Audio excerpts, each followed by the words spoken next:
말씀과 성령님의 인도라는 제목으로 하나님 말씀이죠. 불과 30년 전만 해도 교회 안에 드럼, 베이스, 기타, 신디사이저 이런 악기를 사용하는 교회가 드물었습니다. 왜냐하면 그런 악기를 사용하는 일은 경건하지 못한 일이고 불경스러운 일이라고 생각하기 때문입니다. 이 문제로 인해서 신학자나 목회자들 간에 치열한 논쟁이 벌어졌습니다. 그런 와중에 교회 안에 슬금슬금 이런 악기들이 들어오기 시작했습니다. 그러자 많은 성도들이 세상의 문화, 사탄의 문화가 교회 안에 들어온다고 해서 난리가 나기도 했었어요. 그러나 지금은 이런 악기들이 교회 안에서 연주된다고 해서 이상하게 생각하는 사람은 거의 없습니다. 왜냐하면 교회 안에서 어떠한 악기를 사용하느냐 마느냐는 문제는 복음의 본질과는 상관이 없는 문제이기 때문입니다. 그런데 요즘 또다시 악기를 사용하는 문제에 대해서 이의를 제기하는 목소리가 나오고 있습니다. 하나님께 자신의 목소리를 올려드리는 찬양보다도 너무도 악기에만 치유하는 것이 아니냐 하는 목소리가 나오고 있습니다. 내 마음을 다해 하나님을 찬양하는 데 집중하는 것이 아니라 지나치게 악기의 기술이나 방법에만 의존하는 것이 아니냐는 것입니다. 그래서 어떤 교회들은 아예 악기를 다 없애버리고 아카펠라로 찬양하는 것도 생겨나고 있다고 합니다. 여러분 어떻게 생각하십니까? 무슨 악기를 연주하고 안 하고 하는 것은 복음과 아무런 상관이 없습니다. 하나님의 말씀과도 충돌하지는 않습니다. 시대적으로 새로운 악기가 생겨나면 그것을 쓸 수도 있는 거고 뭐 쓰지 않을 수 있는 거고 그건 복음과 아무런 문제가 연관이 없는 문제입니다. 그러나 그것이 하나님을 찬양하기 위한 도구가 아니라 그것이 메인이 되어서는 안 됩니다. 예수님과 거듭난 성도들이 온 마음 다해 찬양하는 것이 메인이 되어야 하는데 어떤 악기나 도구가 메인이 되어서는 안 된다는 것입니다. 그런데 이러한 결정은 어디서 하는 것일까요? 신학교에서 하는 것일까요? 기독교 사역단체에서 하는 것일까요? 그런 단체나 학교에서는 이런 정보를 줄 수는 있겠죠. 우리는 이런 생각을 가지고 있습니다. 우리는 이렇게 생각합니다. 우리는 저렇게 생각합니다. 의견을 제시할 수 있지만 그러한 문제들에 대해서 공식적인 결정은 어디서 하는 겁니까? 교회에서 하는 겁니다. 그래서 천주교와 달리 기독교는 각 교회마다 스타일이 다르죠. 그 교회를 구성하고 있는 성도들이나 그들의 취향이나 성향이 다 다르기 때문에 그 교회에 맞게 그 교회 사정에 맞게 서로 논의하고 결정을 해서 필요하면 받아들이는 거고 필요하지 않으면 안 받아들이면 되는 것입니다. 그리고 교회에서 이런 공식적인 결정이 내려지면 그 교회에 소속된 성도는 교회의 공식적인 결정에 따라야 합니다. 나와 생각이 다르고 판단이 다르다고 해서 계속 반대하거나 뒤에서 다른 모의를 하는 것은 주님의 교회를 깨는 큰 죄를 짓는 것입니다. 에베소 4장 2절 4절에 모든 겸손과 온유와 오래 참음으로 사랑 가운데서 서로 용납하고 평안에 매는 줄로 성령이 하나 되게 하신 것을 힘써 지키라. 몸이 하나요 성령도 한 분이시니 이와 같이 너희가 부르심의 한 소망 안에서 부르심을 입었느니라. 지난 시간에 우리는 사도 바울과 바나바가 이방인 출신 그리스도인들, 이방인 하나님 모르는 사람들이 예수님 믿게 되었을 때 그 사람들도 구약의 할례나 율법을 지켜야 되느냐 말아야 되느냐 그런 문제로 옥신각신하다가 자체적으로 결정하기 어려운 문제이기 때문에 예루살렘 교회를 방문하게 되었음을 살펴보았습니다. 이런 문제는 교회에서 뭐 악기를 사용하느냐 마느냐 그런 차원이 아니고 복음의 본질, 신앙의 진리에 관한 문제이기 때문에 교회 자체적으로 판단하여 결정을 내릴 수가 없었습니다. 그래서 예루살렘 교회를 방문하게 되었죠. 예루살렘 교회는 당시 교회들의 본부와 같은 곳이었습니다.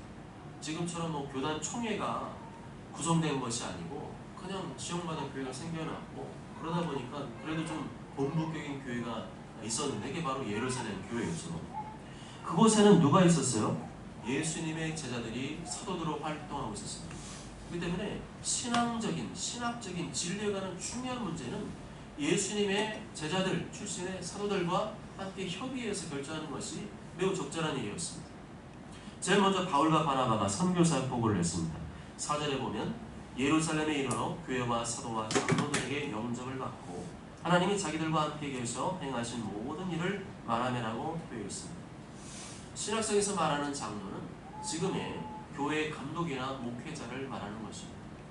각 교회 대표들이 한자리에 모여서 신학적으로 교회적으로 중요한 문제를 논의하고 상의했던 것입니다. 그 자리에서 바나바 바울은 선교사였잖아요. 선교사의 복을 함과 동시에 이러한 신학적인 중요한 문제를 안건으로 내놓았습니다. 그러자 그 얘기를 딱 듣고 유대인 출신, 구약 성경 하나님을 잘 알고 구약의 그 전통을 잘 따르는 바리새파 출신 어떤 한 사람이 일어나서 이방인도 할례를 받아야 됩니다. 이방인도 구약 율법을 지켜야 됩니다라고 강력하게 주장을 합니다. 그러자 이에 대한 많은 논쟁이 벌어지죠. 많은 변론이 벌어졌습니다. 이렇게 변론이 막 옥신각신 나오고 이런 변론이 치열하게 오가다가 점점 이제 좀 뭔가 좀 잠잠해질 무렵에 좀 정리가 될 무렵에 예수님의 수제자 베드로가 일어나서 고넬료 사건을 예로 들면서 이 모든 논쟁을 정리하기 시작하죠. 고넬료와 그 가족은 어떤 사람들이었죠? 유대인 출신이 아니라 이방인 출신이었어요. 하나님 모르는 사람들. 근데 그 사람들 할례나 율법을 알지도 못하는 이방인들에도 불구하고 그들이 단순히 예수님께서 십자가에 피 흘려 죽으시고 다시 부활하는 것을 믿음과 동시에 그 복음의 말씀을 들음과 동시에 그 즉시 무슨 일이 생겼어요? 성령님이 임했습니다. 방언이 터지고 성령의 역사가 나타났어요. 8절 9절에 보면 또 마음을 아신 하나님이 우리에게와 같이 그들에게도 이방인들에게도 성령을 주어 정언하시고 믿음으로 그들의 마음을 깨끗이 하사 그들이나 우리나 차별하지 아니하셨느니라. 구약의 할례나 율법을 지켜서 구원받는 것이 아니고 인간의 죄를 대신한 십자가에 피 흘리신 예수 그리스도, 다시 3일 만에 부활하신 예수 그리스도를 믿음으로 죄 사함 받고 구원을 받게 되는 것을 봤다는 거죠. 구원은 예수 그리스도를 믿음으로 전적인 하나님의 은혜로 구원 얻는 것이지 다른 어떤 인간의 행위나 노력으로 얻는 것이 아니라는 것입니다. 이것을 가리켜 이신칭이라고 합니다. 한번 따라해볼까요? 이신칭이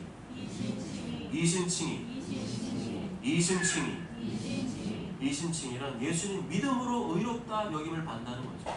우리는 다 죄인이고 여전히 죄를 짓고 살지만 예수님께서 예수님을 믿는 사람은 그 사람은 의롭다고 인정해 주시는 거죠. 예수님 믿음으로 죄 사함 받고 예수님 믿음으로 구원받고 예수님 믿음으로 영생을 얻는 것을 말합니다. 이것을 위해서 예수님께서 무슨 일을 하셨어요? 예수님 자신이 구약성에 나와 있는 그 제사에 나오는 모든 것을 대신 다 짊어졌습니다. 예수님 자신이 대제사장이 되시고 예수님 자신이 희생제물이 되시고 화목제물이 되시고 속죄제물이 되셔서 십자가에 올라가셔서 거기서 제물로 바쳐주시고 피 흘려 죽으셨습니다. 이제는 구약에 나와 있는 제사나 의식 이런 것들을 따라서 구원 얻는 것이 아니라 바로 그 예수님을 믿음으로써 예수님이 하신 일을 믿음으로써 구원을 얻게 되었다는 것입니다. 11절 말씀이 바로 이것을 말해주죠. 그러나 그들이 우리와 동일하게 주 예수의 은혜로 구원받는 줄을 믿노라. 주 예수의 은혜로 구원받는 줄을 믿노라. 주 예수의 은혜로 구원받는 줄을 믿노라. 아멘. 그렇게 사도 베드로가 간증을 하면서 복음의 본질을 정확하게 찝어서 얘기를 하니까 사람들의 반응이 어땠어요? 12절에 보면 온 무리가 가만히 있어라고 하는 거죠. 사도 베드로의 말을 딱 들으니까 그 말이 맞다는 거예요. 옳다는 겁니다. 더 이상 할 말이 없다는 겁니다.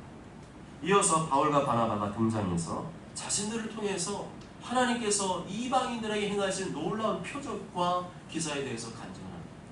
예수님의 이름으로 병자 고침받고 예수님의 이름으로 귀신이 떠나가고 또 독사가 물었는데도 아무런 해를 받지 않은 그런 일들을 간증했을 겁니다. 그렇게 베드로, 바울, 바나바의 간증을 듣고 그 자리에 모였던 교회 대표들이 복음의 본질, 복음의 능력을 정확하게 이해하게 되었습니다. 그 다음 한 사람이 일어나 말을 하게 되는데 그 사람이 누구였습니까? 13절에 보면 야고보였습니다. 야고보는 누구를 말하는 것일까요? 야고보가 성경에 보면 여러 명이 등장을 하거든요. 여기서 말하는 야고보는 예수님의 육신의 형제를 말합니다. 사도행전 12장에 보면 이 앞에 나왔잖아요. 거기서도 또 야고보가 나오는데 그 야고보는 칼로 순교를 당합니다. 그 야고보는 예수님의 제자 야고보고 여기 사도행전 15장에 나오는 야고보는 예수님의 육신의 동생 야고보를 말하는 겁니다. 13절과 14절을 보면 말을 마치며 야고보가 대답하이르되 형제들아 내 말을 들으라. 하나님이 처음으로 이방인 중에서 자기 이름을 위할 백성을 취하시려고 그들을 돌보신 것을 시므온이 말하였습니다. 야고보는 당시에 가장 존경받는 지도자였습니다. 지금으로 치면 예루살렘 지역에 있는 여러 교회들을 이끌어가는 교회 의장 자격으로서 오늘 예루살렘 교회 회의를 이끌었던 거죠. 14절 하반절에 언급된 시므온은 시몬 베드로를 말하는 겁니다. 근데 시므온이라고도 불렀죠. 그래서 시므온, 그래서 그 사람은 바로 시몬 베드로입니다. 야고보가 일어나서 누구의 의견을 공개적으로 지지한 거예요? 베드로의 의견을 공개적으로 지지한 겁니다. 베드로의 의견이 복음의 본질이고 그게 바로 예수님의 가르침과 합당한 것이기 때문에 나는 그 베드로의 의견을 공개적으로 지지한다 말한 겁니다. 그러면서 사도 베드로나 바울이 말한 이런 의견들이 구약 선자들이 말한 그 내용과 동일하다는 것을 입증합니다. 16절에 18절 말씀 다 함께 있습니다. 시작. 이후에 내가 돌아와서 다윗의 무너진 장막을 다시 지으고 또 그 허물어진 것을 다시 지어 일으키리니 그 남은 사람들과 내 이름으로 일컬음을 받는 모든 이방인들로 주를 찾게 하려 하시니 즉 예로부터 이어서 준비하신 주의 말씀이라 함과 같은. 아멘. 16절에서 말씀한 이 무너진 장막은 무엇을 말하는 것일까? 허물어진 장막은 무엇을 말하는 것일까? 예수님의 몸을 말하는 겁니다. 예수 십자가에서 피 흘려 죽으신 사건, 그게 바로 무너진 장막, 허물어진 장막. 그리고 무너진 장막을 다시 짓는다? 다시 그 허물의 장막을 지어 일으킨다? 이것은 무엇을 말합니까? 십자가에 피 흘려 죽으신 예수님께서 다시 성령의 능력으로 부활하실 것을 말합니다. 이것은 요한복음 2장 19절에서 예수님께서 하신 말씀과 동일하죠. 예수께 대답하여 이르시되 너희가 이 성전을 헐라 내가 사흘 동안에 일으키리라. 그에게 모든 제사는 어디에서 이루어졌습니까? 장막, 성막, 성전에서 이루어졌습니다. 그런데 구약의 그 장막, 성막, 성전의 실체가 누구라는 거예요? 예수님이시라는 겁니다. 너희가 이 성전을 헐라 내가 사흘 동안에 일으키리라. 뭐? 46년 동안에 지어도 다 못 졌는데 네가 3일 만에 다시 짓는다고? 사람들이 이해를 못했죠. 그 바로 예수님 자신의 몸을 가리켜서 바로 그 성전을 얘기한 겁니다. 예수 십자가에 피 흘려 죽으시고 다시 3일 만에 부활하신 일이 바로 무너진 장막, 무너진 성전을 일으키는 일이라는 겁니다. 성전의 본질은 눈에 보이는 건물이 아니라 바로 예수님 자신이라는 겁니다. 그러므로 이제는 누구를 통해서만 하나님 아버지를 만날 수 있다는 거예요? 예전에는 구약의 성막에서, 성전에서 제사를 드려서 피 흘려서 제물을 잡아서 그 다음에 죄사함 받고 하나님 아버지께 나갈 수 있지만 이제는 그게 다 필요 없고 예수님이 십자가에 피 흘려 죽으시고 다시 부활하셔서 다시 그 무너진 성전을, 실체이신 성전을 일으키셨기 때문에 누구를 통해서만 하나님 아버지를 만날 수 있고 누구를 통해서만 구원할 수 있다는 겁니까? 예수님을 통해서만 하나님 아버지를 만날 수 있고 예수님을 통해서만 구원받을 수 있다는 겁니다. 너무 감사한 일입니다. 너무 행복한 일입니다. 구약시대처럼 성전에서 제사나 제물이나 절기나 안식일이나 엄격한 의식을 지키지 않아도 오직 예수님 믿음으로 이 모든 것이 다 해결된 것입니다. 할렐루야. 그러니까 너무너무 감사하죠. 그러니까 너무너무 기쁘고 행복합니다. 예수님이 대신 다 이루어졌으니까 이제 그 예수님 믿고 예수님 사랑하고 예수님 따르기만 하면 영원한 천국길로 가게 된 줄 믿습니다. 그러니까 얼마나 기쁘고 행복합니까? 안 그러면요 지금 이런 교회 예배 드리면 안 돼요. 1층은 다 뭐 해야 되는 거예요? 1층 여기 마당에서는 다 짐승 잡아가지고 매 주일마다 짐승 잡아가서 양이나 소나 비둘기가 다 보고 흠이 있나 없나 다 성한가 아닌가 쫄뚜거리나 조금 다 그 다음에 합격하는 것만 이제 하나님의 제물로 맞춰지고 그 머리 위에 자기의 죄를 고백하면서 안수하면서 회개하고 그 앞에서 그 짐승이 나 대신 피 흘려 죽는 것을 보고 대신 주님 맨날 이렇게 피비린내 나는 현장이 돼야 되는데 예수님을 대신 다 이루시기 때문에 얼마나 우리가 편안하게 와서 예배하고 또 찬양할 수 있게 되었습니다.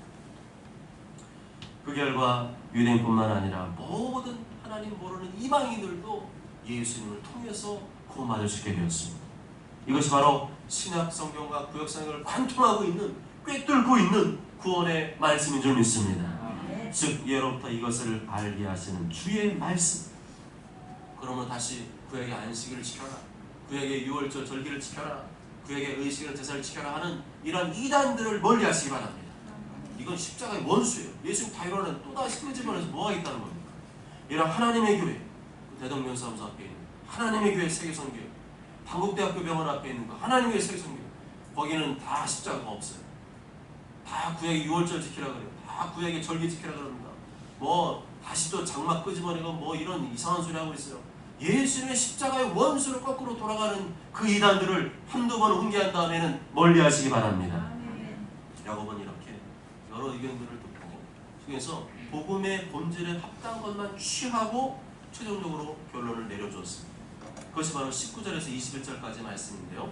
19절에서 21절까지의 말씀 다 함께 읽습니다. 시작. 그러므로 내 의견에는 이방인 중에서 하나님께 돌아오는 자들을 괴롭게 하지 말고 다만 우상에 떠오르는 것과 은행과 목매어 주며 피를 멀리하라고 편지하는 것이 옳으니 이는 여러분과 각 성에서 모세를 전하는 자가 있으나 안식일마다 그래서 그거를 읽음이라 하더라. 아멘. 야고보는 오직 예수님을 믿음으로 구원받는다는 사실과 함께 예수님 믿는 성도들이 지켜야 될 최소한의 원칙을 제시합니다. 네 가지였는데 그게 뭐죠? 우상의 더러운 것, 음행, 목매어 죽인 것, 피를 멀리할 것이 있습니다.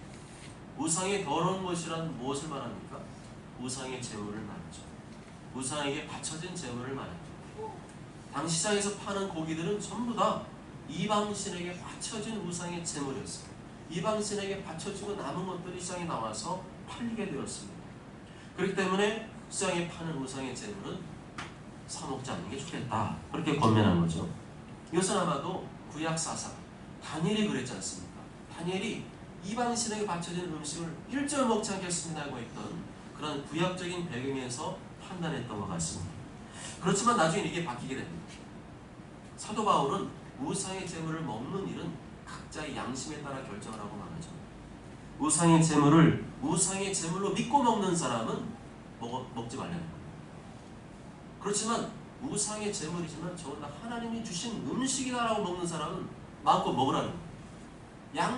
자기 양심에 따라서, 복음의 본질이 아닌 문제는 자기의 양심을 따라서 하나님 앞에서 합당한 태도를 취하라는 거죠. 그렇지만 강한 믿음은 하나님 주신 거다. 할렐루야. 모든 거 다 하나님 주신 거지. 우상이 제물이고 뭐고 간에 하나님 주신 거 가지고 하나님 주신 거다. 하나님 주신 먹으라고 주신 거다. 그러니까 음식이니까 기도하고 감사한 먹으면 버릴 것이 없느니라 하고 먹는 사람 먹으라는 거고, 그래도 유대인들은 그게 잘 안 됐거든요. 우상의 제물인데 어떻게 먹어? 그런 사람 먹지 말라는 거예요. 그럼 자기 양심을 더럽히면서 먹지는 말라는 거죠. 당시에는 신약 성경이 없었기 때문에 예수 그리스도 복음 위에 여러 가지 벌어지는 문제들은 교회에서 이런 교회 대표들이 모여서 서로 의논하고 결정하는 과정을 거쳐갔습니다. 그래서 오늘에 나오는 이 본문의 내용은 우상제물 먹지 않는 게 좋겠다 했지만 나중에는 이게 좀 더 발전해서 사도 바울은 신학적으로 정리를 정확하게 해주었죠. 그 다음에 나오는 목매어 죽인 것이나 피를 멀리하라는 가르침 역시 이 우상의 제물과 연관된 내용입니다. 당시에는 가축을 잡을 때 어떻게 잡았냐면 목매달아 죽였거든요. 근데 목매달아 죽이면 무슨 일이 생기냐면 그 짐승의 피가 다시 몸 안에 남게 됩니다. 그러니까 피 있는 그 짐승의 고기를 먹지 말라는 거죠. 핵심은 피를 먹지 말라는 겁니다. 이것은 구약성의 신명기에 나오죠. 신명기 12장 10절 23절에 오직 그 피는 먹지 말고 물같이 땅에 쏟을 것이며 다만 크게 삼가서 그 피는 먹지 말라. 피는 그 생명인즉 내가 그 생명을 고기와 함께 먹지 못하리니 라고 말씀합니다. 결국 우상에게 제물을 바치기 위해서는 그 제물들을 어떻게 잡았어요? 목매달아 죽였고 그 짐승 안에 있는 피가 그대로 남아있는 상태로 바쳐진 것이었고 그 제물 바쳐진 거를 또 시장에 팔았기 때문에 그 제물 자체가 그 피로 얼룩져 있다는 거예요. 그 피째에 있는 거를 먹지 말라고 그렇게 권면했던 겁니다. 결국에는 거룩한 하나님을 아버지로 모신 자녀들이 세상 이런 이방 문화, 세상 문화, 도론 문화, 우상 문화에 동참하지 말라는 것입니다. 아멘. 마지막으로 야고보는 뭘 멀리하라고 그랬죠? 음행을 멀리할 것을 권고했습니다. 그 당시 사회는요 굉장히 성적으로 문란한 사회였습니다. 그 당시 그리스 로마는요 지금의 뭐 성적으로 타락했다 게임이 안 될 정도. 그 당시에는 너무너무 성적인 음란함이 유명했어요. 사람들이 자유롭게 성관계를 즐기기 위해서, 성적 음란을 즐기기 위해서 일부러 결혼을 안 했어요. 종교관념이 아무것도 없는, 그냥 결혼하지 않으면 마음껏 자기 막 성적인 욕망, 욕구를 다 채웠으니까, 그러니까 결혼 안 했어요. 나아가서 동성애가 일반적이었습니다. 뿐만 아니라 가족이나 친족 간에 이 금친상하는 일들에 대해서 아무런 거부감이 없었대요. 그만큼 그 당시는요 완전히 성적으로 타락한 소돔과 고모라 그것과 다를 바가 없던 시대였습니다. 이 문제는 지금 시대에 동일하게 적용되죠.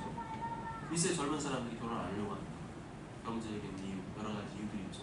그런데 그 속에 또 한 가지가 있는 거 아세요? 하나는 자유로운 성관계를 갖고 있습니다. 결혼하면 매버리니까 자기 마음대로 성관계를 못한다. 그러니까 결혼 안 하고 나는 마음껏 성관계를 갖고 싶다는 그러한 성적인 방종이 그 속에 담겨 있습니다. 예전에는 모든 시대가 어땠어요? 결혼을 해야만 성관계를 할 수가 있는 시대였는데 이젠 사람들이 성적으로 개방이 되어서 심지어 교회 다니는 청년, 형제 자매들 중에도 결혼하기 전에 성관계를 하고 뭐 성적으로 뭐 음행하는 짓을 하는 거에 대해서 거리낌이 없는 사람들이 있어요. 막 동거하고 막 이런 사람.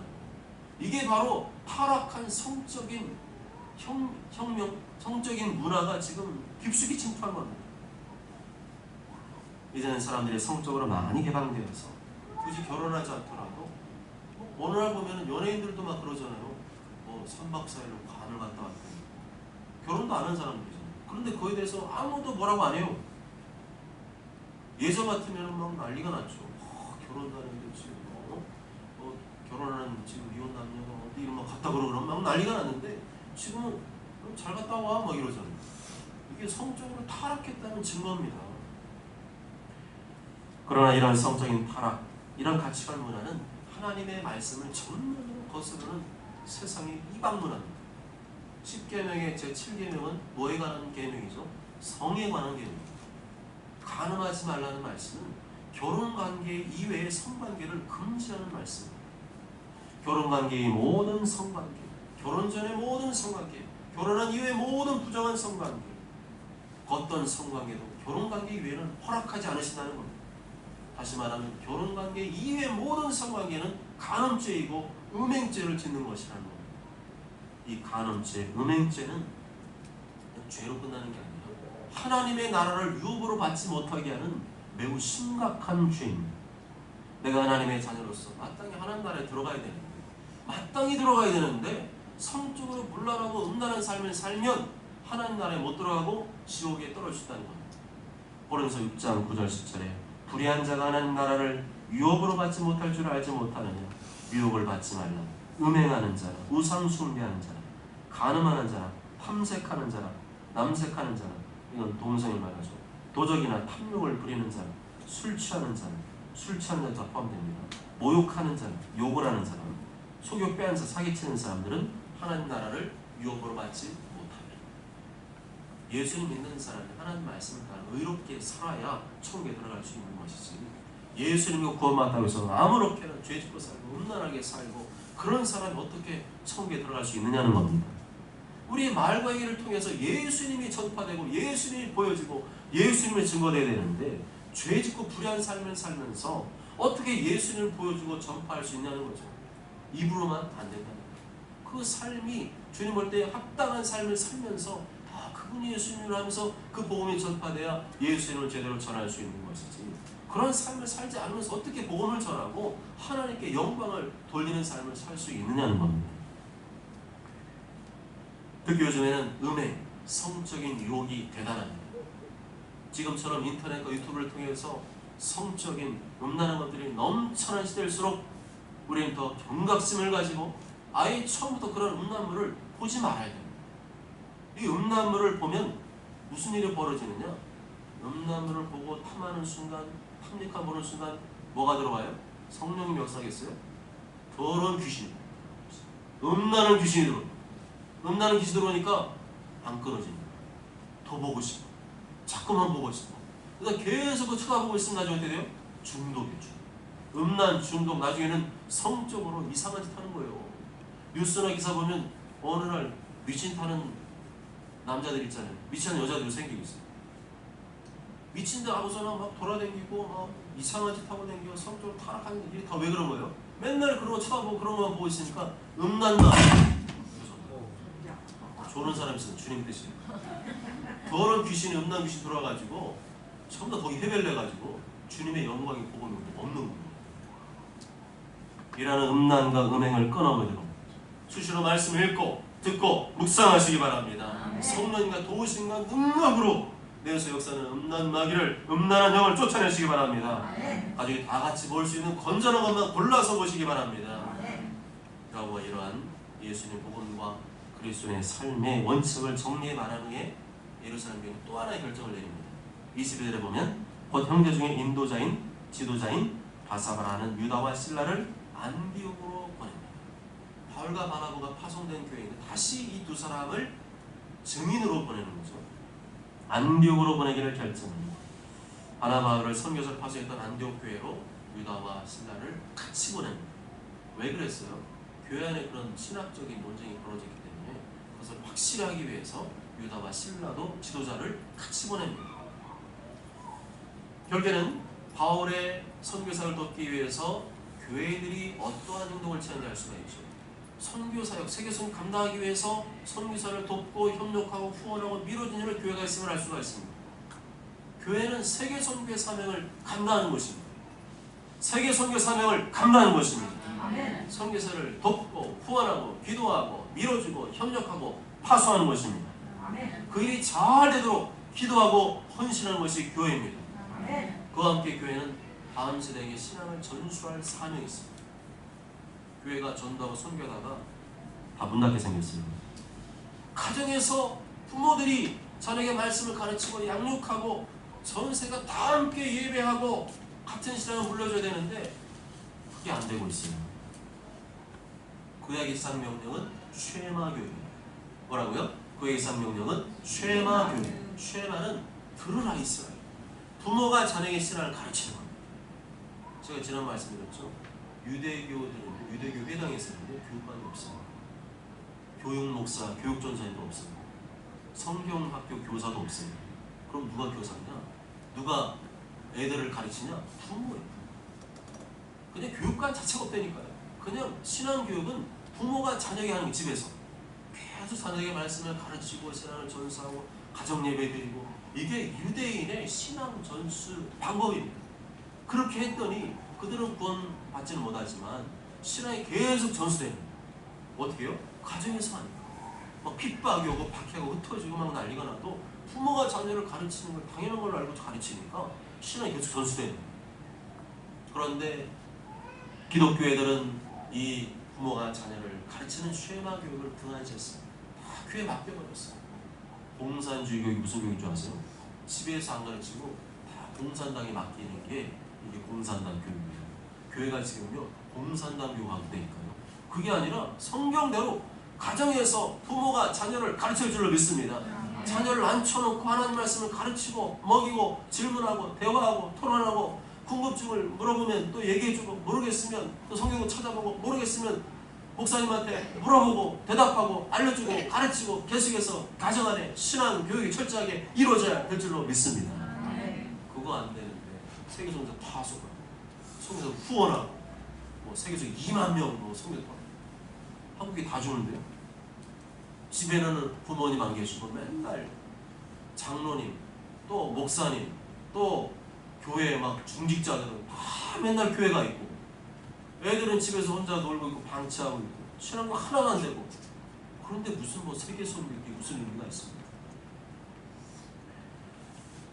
그러면서 24절에서는 예루살렘 교회 결정에 안디옥 교회 성도들이 따를 것을 권면합니다.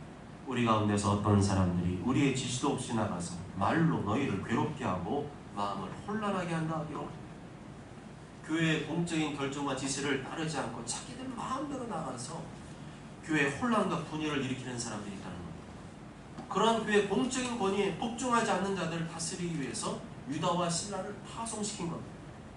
유다와 신라의 말과 편지는 곧 예루살렘 교회의 권위와 같은 것이었어요. 그렇기 때문에 여러분들이 그들의 말을 듣고 순종하고 따라하는 겁니다. 더 이상 구약의 하나님의 율법을 지켜서 구원받는 게 아니고 예수님 믿음으로 구원받는 사실을 기억하고 그것이 바로 예루살렘 교회의 공식적인 결정이 말고 따라하는 겁니다. 이런 예루살렘 교회의 결정은 28절에 보면 성령과 우리라는 말 속에 그 영적 권위가 담겨 있습니다. 성령과 우리, 성령과 우리. 예루살렘 교회의 결정은 단순히 인간들이 모여서 결정을 내린 것이 아니라 성령님의 인도하심을 따른 결정이라는 겁니다. 하나님께 택하신 사도들과 예루살렘 교회 지도자들이 그냥 결정한 것이 아니라 예수님의 가르침과 그동안의 실제 사역 경험을 토대로 해서 간절히 기도하며 성령님을 의지하여 내린 성령님의 인도하심에 따른 결정이라는 겁니다. 그러한 교회 결정을 따르는 자에게, 순종하는 자에게 어떠한 복이 임한다고 29절에 말씀합니까?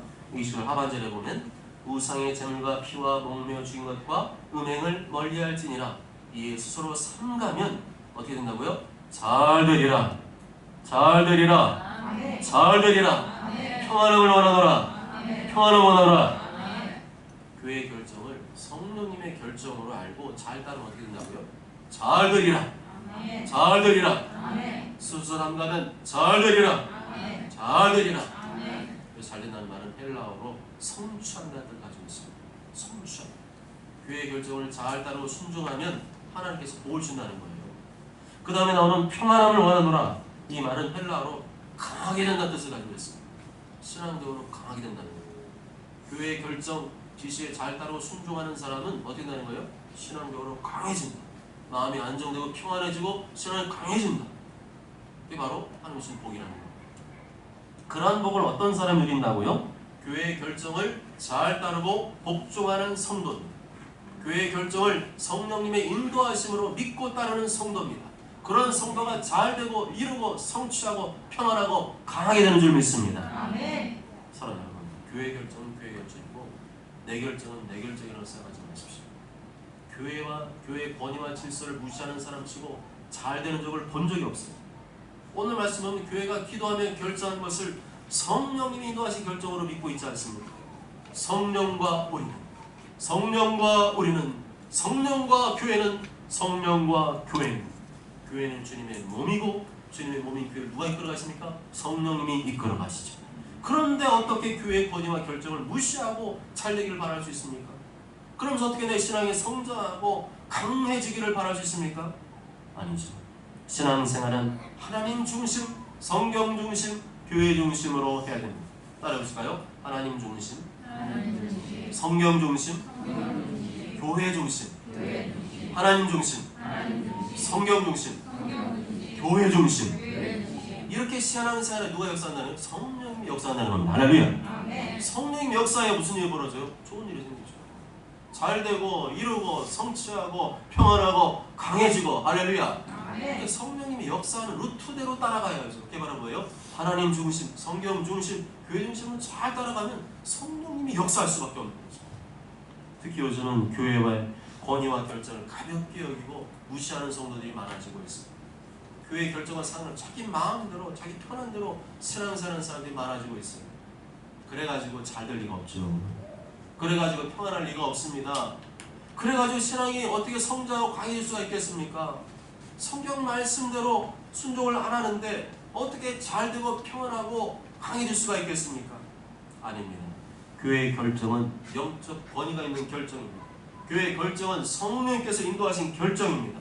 그러므로 교회의 결정을 성경 말씀 다음으로 잘 따르고 순종하시기 바랍니다. 아멘. 그리할 때 잘 되고 이루고 성취하고 평안하고 강해질 줄로 믿습니다. 아멘. 저런 모두가 이 시대의 악한 풍조를 따라가지 말고 교회를 존중하고 교회의 결정을 성령님이 인도하신 결정으로 알고 잘 따르고 순종함으로 말미암아 잘 되고 이루고 성취하고 평안하고 강해지시길 주님의 이름으로 축복합니다.